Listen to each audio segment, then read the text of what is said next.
اب وہ اعتراضات سامنے لائے جا رہے ہیں جو کل تک غیر کرتے تھے، کالے کپڑے والے لوگ کرتے تھے، کالا لباس جو پہنتے تھے، جو کالے لباس میں ملبوس ہوتے تھے وہ کرتے تھے، اب گرین کپڑے پہن کر آ کے کچھ کر رہے ہیں۔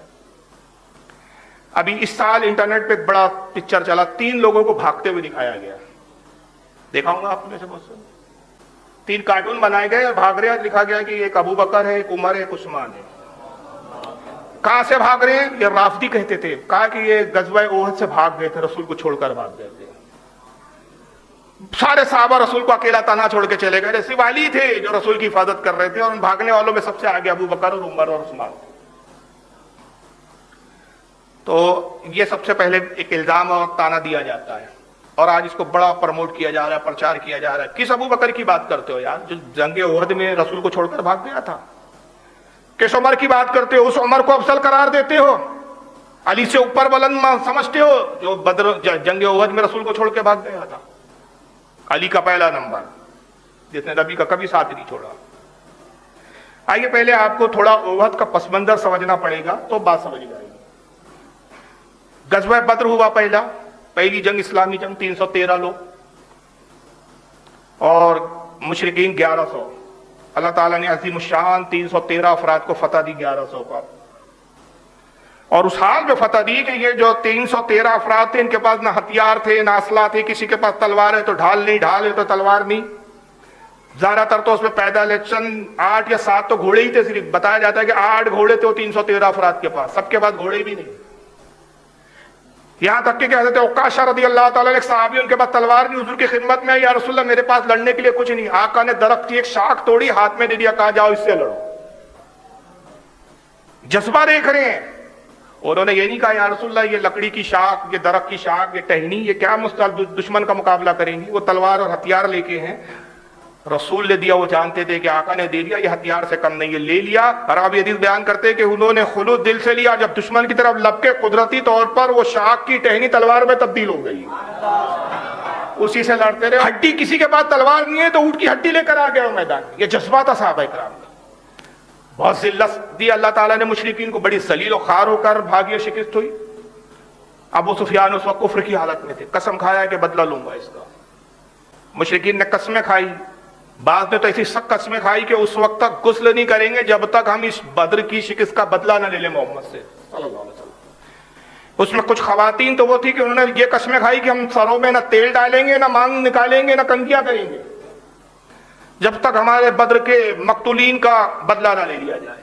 2 ہجری میں بدر ہوئی، 3 ہجری کے اندر، ایک ہی سال کے اندر یہ احد میں بڑی تعداد میں جمع ہوئی، بڑی طاقت اور ہتھیاروں کے ساتھ پھر دوبارہ آئے۔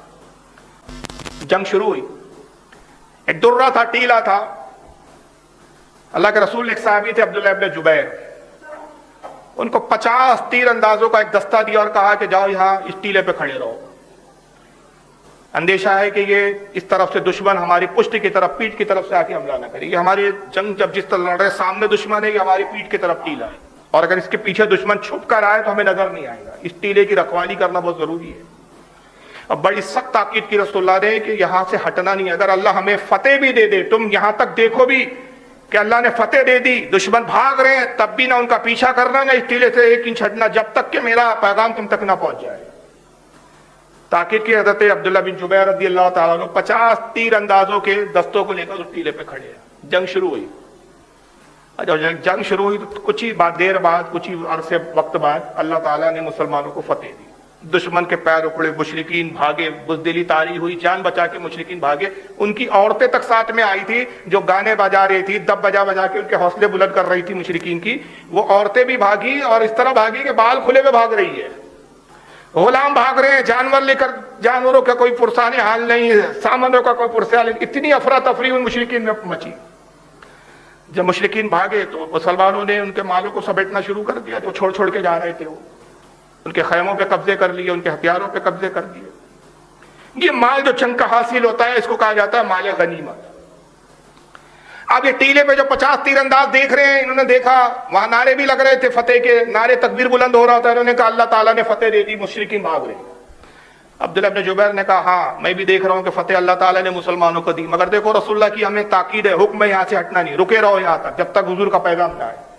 انہوں نے کہا جنگ تو فتح ہو گئی، اب کیا، وہ تو مشرکین بھاگ رہے ہیں، ہمیں دکھ رہے ہیں بھاگ رہے ہیں، وہ بہت دور چلے گئے، اب پلٹ کے تھوڑی آنے والے، کہیں ایسا نہ ہو کہ یہ مال کے حاصل کرنے میں ہم پیچھے رہ جائیں، مال غنیمت میں ہم پیچھے رہ جائیں، آؤ ہم بھی اس مال میں شرکت کریں اور اس مال کو ہم بھی حاصل کریں۔ یہ کہہ کر وہ 50 حضرات جو ہے وہ ٹیلے سے جانے لگے۔ حضرت عبداللہ نے بہت روکنے کی کوشش کی لیکن وہ نہیں مانے۔ چند ایک 2-3 لوگ تھے جو ان کے ساتھ رہے، باقی سب کے سب وہ ٹیلے سے اترے اور مسلمانوں کے ساتھ شامل ہو کر مال غنیمت لوٹنے میں مشغول ہو گئے، ٹیلے کو چھوڑ دیا۔ ایک طرح سے رسول اللہ کے حکم کے خلاف ورزی ہوئی تھی، اور وہی ہوا، جنگ کا نقشہ پلٹا، اللہ تعالیٰ نے اپنی تدبیر سے جنگ کے نقشے کو پلٹا دیا۔ خالد ابن ولید اس وقت کفر کی حالت میں، مشرک کی حالت میں تھے، مشرکین کی طرف سے تھے، اپنی قوم کے جانباز تھے، بعد میں ایمان لائے تو آپ جانتے بھی ہیں کہ کتنی فتوحات ہوئی ان کے ہاتھوں کے۔ جیسے انہوں نے دیکھا کہ صاحب یہ ٹیلے سے انہوں نے کہ 50 لوگ ہٹے اور یہ لوٹ میں مشغول ہو گئے ہیں، انہوں نے کہا بس یہی موقع ہے کہ اسی ٹیلے کی طرف سے پیچھے سے گھوڑا لیتے ہوئے اپنی فوج کے ساتھ، دستے کے ساتھ آئے اور حملہ کریں۔ یہ مال لوٹنے میں مشغول ہے، پیچھے سے جب حملہ کریں گے تو بہت حد تک ہم مسلمانوں کو نقصان پہنچائیں گے۔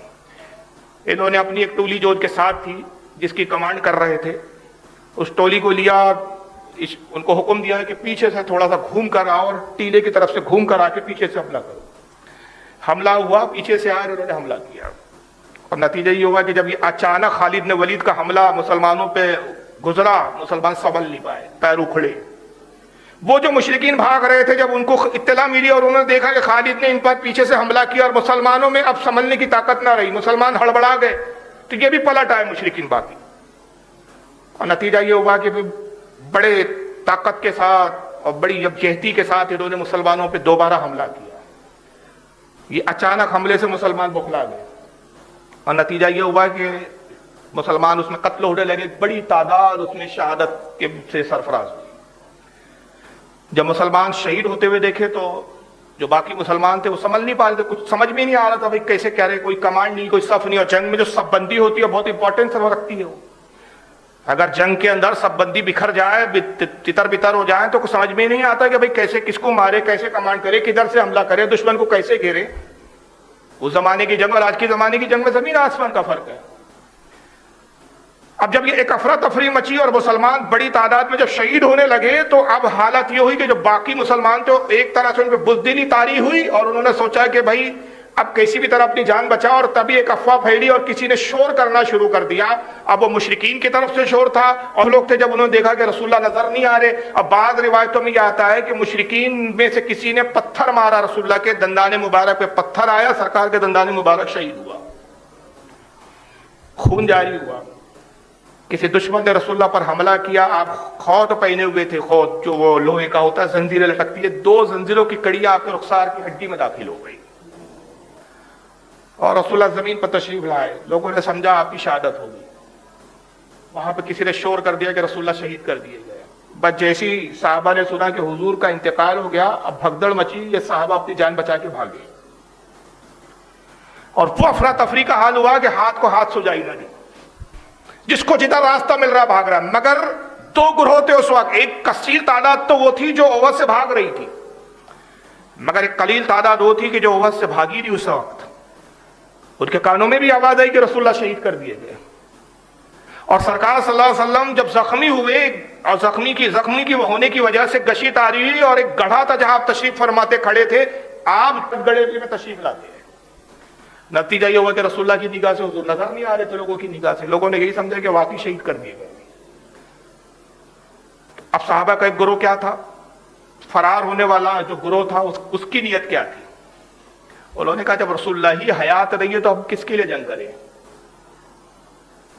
جب حضور ہی نہیں ہے تو پھر اب آگے اسلام چلے گا کیسے؟ اسلام کی تبلیغ کیسی ہوں گی؟ اسلام کو کون پروان چڑھائے گا؟ ساری اسلام کی بہاریں، ساری ایمان کی رونقیں، ساری کچھ سب کچھ جو تھا وہ آقا تھے، اب آقا ہی نہیں رہے تو اب کیا فائدہ لڑکے؟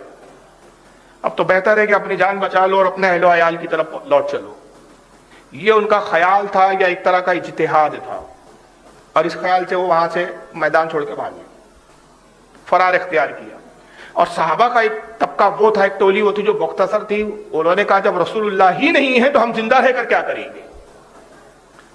بہتر ہے کہ ہم بھی اب دشمنوں سے لڑتے رہیں، اور اتنا لڑے کہ حتیٰ کہ ہماری بھی شہادت ہو جائے اور ہم بھی آقا صلی اللہ علیہ وسلم سے جنت میں ملاقات کر لیں۔ تو یہ صحابہ کا دو مطلب گروہ تھا اس کے اندر. اب وہ تعداد کتنی تھی جو رہے حضور کے ارد گرد وہ آگے بتاتا ہوں. اب یہاں پر ایک روایت آتی ہے جب یہ بھگدڑ ہوئی تو بھاگنے والوں میں کیا ابو بکر بھی تھے, عمر بھی تھے. تو اہل سنت کا موقف تو یہ ہے کہ یہ نہیں, مگر شیعہ حضرات اس پہ پورا زور لگاتے ہیں. ان کے فرقے کی بنیادی یہاں سے ابتدا ہوتی ہے کہ وہ کسی کی فضیلت کو ہضم کرنا ہی نہیں چاہتے. یعنی اتنا احسان فراموش فرقہ ہے یہ. اب تو یہاں تک بولا جا رہا ہے, یعنی نئی نئی باتیں سننے کو مل رہی. آج یہ کلپ سن رہا تھا ایک مولوی صاحب کی, نام نہیں لینا چاہ رہا ہوں میں کیونکہ اب ان کا جواب میں اپنے روم پہ بیٹھ کے بہت تفصیلی اور تحقیقی دوں گا. وہ مولوی صاحب بہت بڑے شیعوں کے مولوی, چھوٹے موٹے نہیں, کہتے کہ جب ہجرت پہ جا رہے تھے رسول اللہ تو غار ہرا میں ابو بکر تو تھے ہی نہیں ساتھ میں, وہ کوئی اور تھے. وہ بھی اب ہضم نہیں ہو رہا ہے. کوئی فضیلت ہی نہیں ہے کسی صحابی کی. سب منافق اور کافی نظر آتے ہیں ان کو. بس ایک علی اور دو چار لوگ, اور کتنے لوگ ان کے نزدیک مسلمان ہیں وہ بھی میں بتاؤں گا. تو اب بڑے تاؤ میں پھر یہ اہل سنت کی کتاب اٹھاتے ہیں اور کہتے ہیں دیکھو بھائی ہم کہہ رہے ہیں کہ ابو بکر اور عمر بھاگ گئے تھے, تو یہ ہم نہیں کہہ رہے, یہ تمہاری ہی کتابوں میں لکھا ہے, اہل سنت کی کتابوں میں لکھا ہے. تو کہاں لکھا ہے بھائی؟ دیکھیے وہ الطبقات الکبریٰ اٹھائیے محمد ابن سعد کی, اس کے اندر لکھا ہے. دیکھیے یہ ہے الطبقات الکبریٰ, شکل بھی دیکھ لیجئے. دارالفکر بیروت کا چھپا ہوا نسخہ ہے عربی زبان میں, مصر کا ہے. یہ ہے طبقات الکبریٰ, جلد نمبر 3 صفحہ 199. اب یہ روایت پیش کرتے ہیں, اور آج کل مولائی لوگ بھی یہی روایت سنا رہے ہیں شیعوں کے نقش قدم پہ چلتے ہوئے. عجیب بات ہے کہ اپنے آپ کو اہل سنت کہتے ہیں لیکن معاذ اللہ صحابہ کرام کی توہین کرتے ہیں. کہتے ہیں حضرت عائشہ سے روایت ہے ان عائشہ ام المومنین قالت, ام المومنین عائشہ صدیقہ روایت کرتی ہے, کہتی حدثنی ابو بکرین, میرے والد ابو بکر نے مجھے حدیث بیان کی. قال كنت في اول من فعى الى رسول اللہ صلی اللہ علیہ وسلم یوم احد. یہ حدیث سناتے ہیں, اور یہ حدیث طبقات ابن کیا نام ہے ان کا, سعد ابن ابی طبقات کی کتاب کے اندر موجود ہے. بہت جلیل و قدر عالم ہے, 230 ہجری کے عالم ہے, یعنی زبانیں بہت اول دور کے, 230 ہجری کے, آج سے تقریباً 1250 سال پہلے. حضرت عائشہ کہتی کہ میرے والد نے مجھ سے خود بیان کیا, ابو بکر صدیق نے, کہ میں پہلا شخص تھا جو یوم احد کے دن رسول اللہ کے پاس واپس آیا. لیکن ترجمہ کیا کرتا ہے یہ لوگ کیا کرتے ہیں, میں پہلا شخص تھا جو بھاگنے کے بعد رسول اللہ کے پاس لوٹ کر واپس آیا. حالانکہ اس میں بھاگنے کا کوئی ذکر ہی نہیں ہے. اب آئیے اس روایت کی حیثیت کیا ہے, یہ روایت پیش کی جا رہی ہے. سب سے پہلے تھوڑا سا علمی جواب دے دوں کہ سب سے پہلے تو یہ روایت ہی باطل ہے. پہلا جواب تو یہ کہ جو روایت لائے بیچاروں نے ڈھونڈ ڈھانڈ کے ہمارے خلاف, یہ روایت باطل ہے. علامہ صاحبی رحمۃ اللہ تعالیٰ علیہ بہت بڑے محدث جرح و تعدیل کے امام, ان کی کتاب ہے میزان الاعتدال جلد نمبر 1 صفحہ 283, اس کے اندر وہ فرماتے ہیں کہ اس روایت کا پہلا راوی جس کا نام ہے ابو بکر ابن ابی داریم, اور اس کا اصل نام ہے احمد بن محمد سری. یہ راوی کیسا ہے جو روایت بیان کر رہا ہے, اس کے بارے میں فرماتے الکوفی الرافضی القذاب, یہ کوفہ کا رہنے والا ہے, پکا رافضی, چھٹا ہوا رافضی تھا, اور ایک دم جھوٹا قذاب راوی ہے. اب ظاہر رافضی شیعہ ہے, پھر یعنی دیکھو ایک تو کوفہ, پھر کوفہ کے بعد شیعہ, شیعہ کے بعد پھر جھوٹا, یعنی کریلا, اور وہ بھی نیم چڑھا کریلا. راوی ایسا ہے اس کا پہلا, یعنی کوئی عیب ہے جو اس میں نہ ہو. ویسی کوفہ لا یوفی, کوفی لا یوفی, کوفیون کوفہ کا رہنے والا تھا, ویسی لا یوفی ہو گیا. پھر اس کے بعد رافضی بھی تھا, ابھی قذاب بھی تھا. امام حاکم رحمۃ اللہ علیہ فرماتے ہیں رافضیون غیر ثقہ, یہ راوی رافضی ہے, شیعہ ہے, اور یہ قابل اعتماد نہیں ہے, غیر ثقہ ہے, سچا نہیں ہے. یہ تو ہوا اس سند میں پہلا راوی. اسی سند میں ایک دوسرا راوی آتا ہے جس کا نام ہے محمد بن عثمان بن ابی شیبہ الکوفی. محمد بن عثمان بن ابی شیبہ الکوفی کے بارے میں امام صاحبی رحمۃ اللہ علیہ میزان الاعتدال جلد نمبر 6 صفحہ 254 پہ لکھتے ہیں, امام احمد ابن حنبل فرماتے ہیں, اور داؤد بن یحییٰ یہ امام ان کے اس کے بارے میں فرماتے ہیں کذابون, یہ بھی جھوٹا راوی ہے. حضرت امام ابن خراش کہتے ہیں کانا یدعو الحدیث, یہ وہ راوی ہے جو حدیثیں گڑتا تھا, بناتا تھا خود ہی حدیثیں, مینوفیکچرنگ کرتا تھا حدیثوں کی, ایسا راوی ہے. اسی روایت کا تیسرا سند میں جو تیسرا راوی آتا ہے وہ محمد بن اسحاق یسار. محمد بن اسحاق بن یسار, اس کے بارے میں امام اسقلانی رحمۃ اللہ علیہ اپنی کتاب تہذیب التہذیب جلد 5 صفحہ 471 پر لکھتے ہیں, حضرت امام مالک رحمۃ اللہ تعالی علیہ اس راوی کے بارے میں فرماتے ہیں دجال ہے.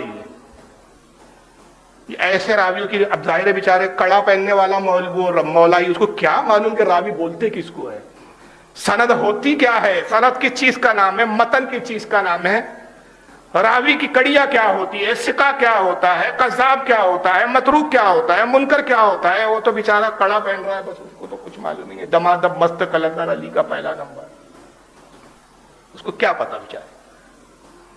امام مالک کہتے ہیں دجال من الدجال جا، یہ دجالوں میں سے ایک دجال ہے. اور حضرت یحییٰ بن سعید قطان امام بخاری کے استاد ہے، وہ فرماتے ہیں میں گواہی دیتا ہوں کہ وہ بہت بڑا کذاب ہے.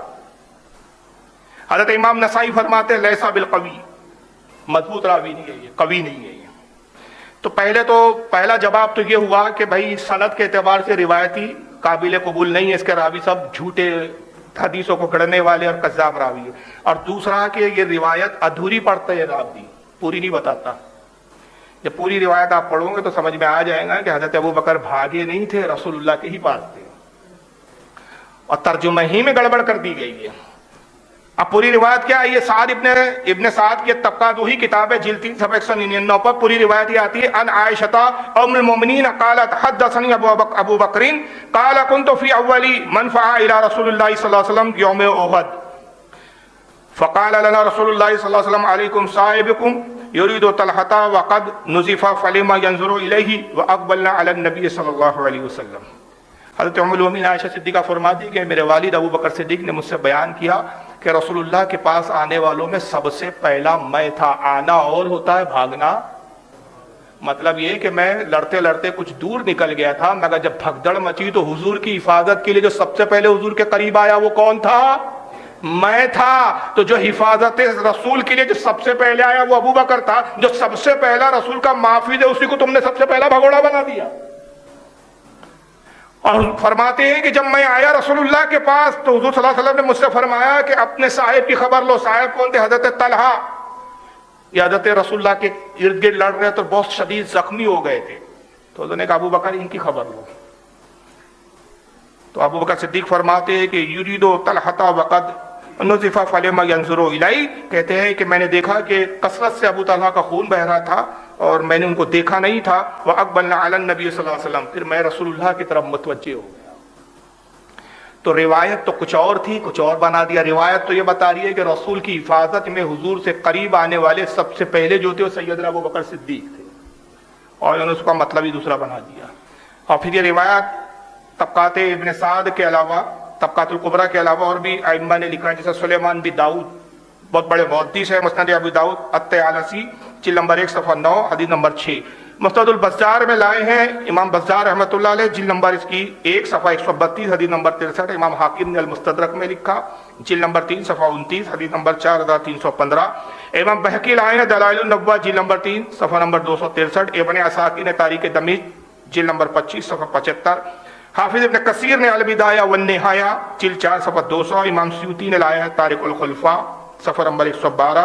امام المتقی ہندی نے کنز العمال جلد نمبر 10 صفحہ 425 حدیث نمبر 30,025 کے تحت. تو ابو بکر صدیق بھاگنے والوں میں نہیں تھے، رسول اللہ کی حفاظت کرنے والوں میں سب سے پہلے فرد تھے. اور اس کی گواہی خود علی کیا دیتے ہیں. ایک مرتبہ مولا علی نے خطبہ دیا. محمد ابن عقیل حضرت علی کے بھتیجے، عقیل ابن ابی طالب کے بیٹے محمد ابن عقیل روایت کرتے بیان کرتے ہیں کہ مولا علی نے کوفہ کے اندر جب آپ خلیفہ تھے اس وقت آپ ممبر پہ تشریف لائے اور خطبہ دیا. فرمایا لوگوں بتاؤ سب سے بڑا بہادر کون ہے؟ سب سے بڑا بہادر کسے تم نے دیکھا؟ لوگوں نے کہا کہ علی آپ ہے. فرمایا نہیں میں نہیں ہوں، باخدا ہم میں سب سے بڑا بہادر اگر کوئی ہے تو وہ ابو بکر صدیق ہے.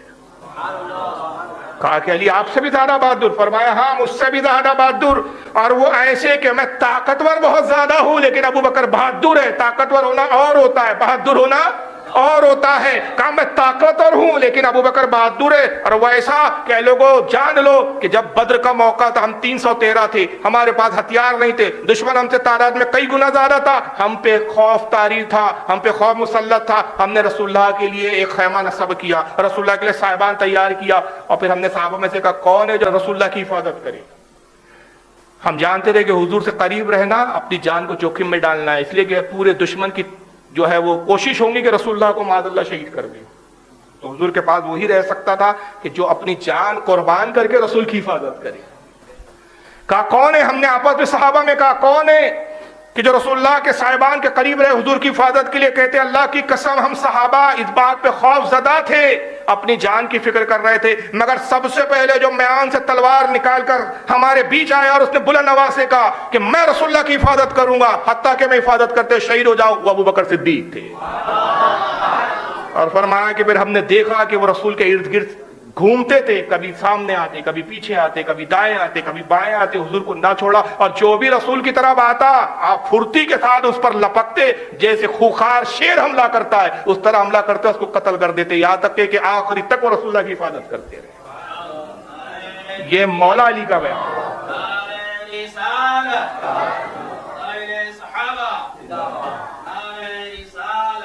آپ اور ہم کسی کو بہادر کہہ دیں وہ کمال نہیں ہے. جو تمام بہادروں میں سب سے بہادر مانا جاتا ہے، جو جاباز مانا جاتا ہے، جو جنگجو مانا جاتا ہے، وہ علی گواہی دے رہا ہے کہ مجھ سے بھی زیادہ بہادر ہے تو وہ ابو بکر صدیق.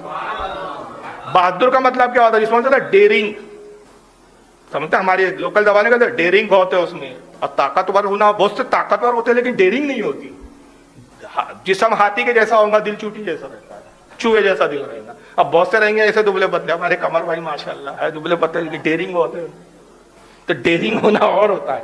تو ابو بکر صدیق میں ڈیرنگ تھی. تو اس بنیاد پر مولا علی نے کہا کہ ہم سب میں، تمام صحابوں میں سب سے بہادر ابو بکر صدیق ہے. اس کو امام بزار لائے ہیں مستدل البزار کے اندر، جلد نمبر 3 صفحہ 15 حدیث نمبر 761.